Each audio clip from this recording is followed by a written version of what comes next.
Here's the construction process for the slot together rhombic tricontahedron. There are 60 pieces to cut out, and each of them has 2 slots cut into them. And those slots don't go all the way to the edge, but just form a slot. Each of those slots is not the same on a single edge. One is slightly longer than the other.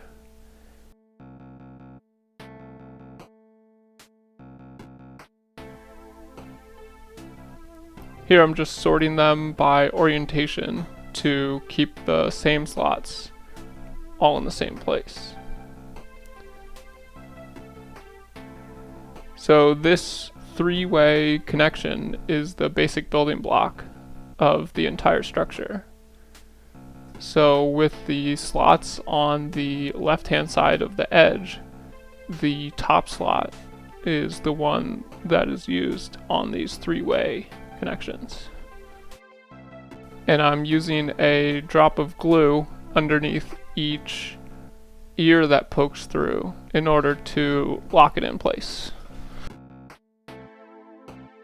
After making 5 of these 3-way units, we can join them to make a 5-way vertice using the slots on the other end.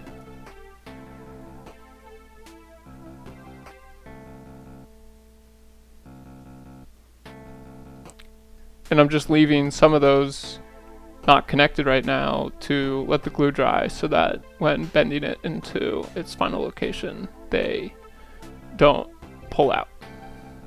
There's not a whole bunch of material that gets to stick through, so it's a bit fiddly, but once the glue dries, it's fairly strong.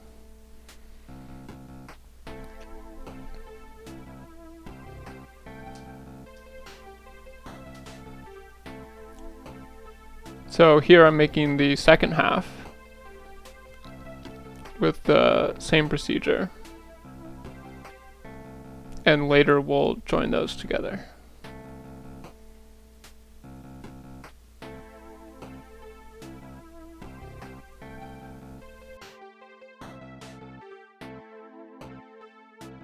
So now you can see that each one of those halves will get another unit of 3 joined to them. On this half, I only used a set of 2 for some reason, but it's equivalent as I'm adding those missing pieces here, and they could have been added to the other half, if that makes sense. And now it's just a matter of joining those 2 halves together. And I would just do one of the slots on each vertex, working my way around to let the glue dry enough so that when putting the other one in, it wouldn't pull apart.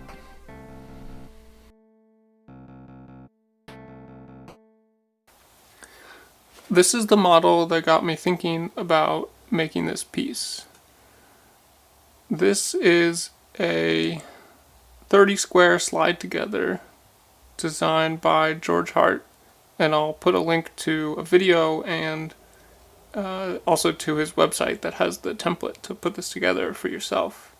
But there are 30 squares that each have 4 slits going about their perimeter, and they interlock at these really cool 3-way joints.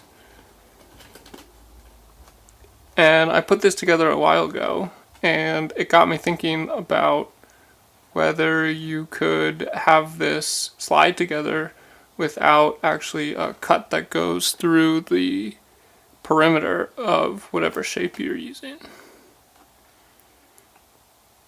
And so after fooling around on the computer for a little bit, I came up with the design that we just saw that places a rectangle on each edge of a certain shape and then rotates the paper about the axis of the edge that it's on. And if these were perfectly rigid and didn't get glued down to each other, then these would all be at the same axis of rotation, and the corners would stay proud of its neighbor. And coincidentally, both of these shapes are based on the rhombic tricontahedron, which I made one from toothpicks in a previous video. And we can see the correspondence here, as there are 5 edges meeting at this vertex here, and there are 5 squares that meet about this missing vertex, and then there are 5 three-way vertices about the central vertex there, and there are 5 three-way vertices about this missing vertex here. I'll put in an animation showing the construction process on how this shape was derived. And for this shape, the interesting thing to note is that the only way that this is constructible in this method of rotating the edges, rotating the paper about its edge, is that the corners on this 5-way vertice move in a clockwise fashion, but on each of the 3-way vertices they move in a counterclockwise fashion. And so what this means is that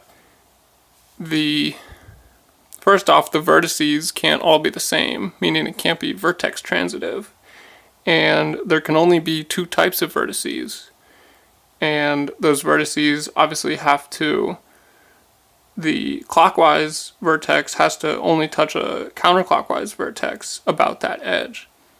And so what that means is that it's a 2-colorable vertex graph, or that the vertex graph is bipartite. And the rhombic tricontahedron as well as the rhombic dodecahedron would fit the bill. And I'm sure I'm not sure. There might be some other shapes out there that fit this, but the rhombic tricontahedron was the first one that came to mind.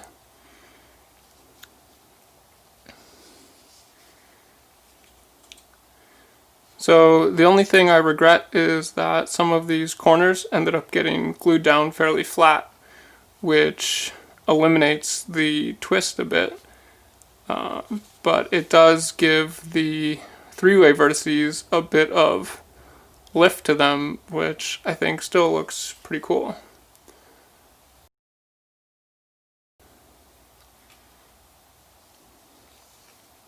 So I think that's it.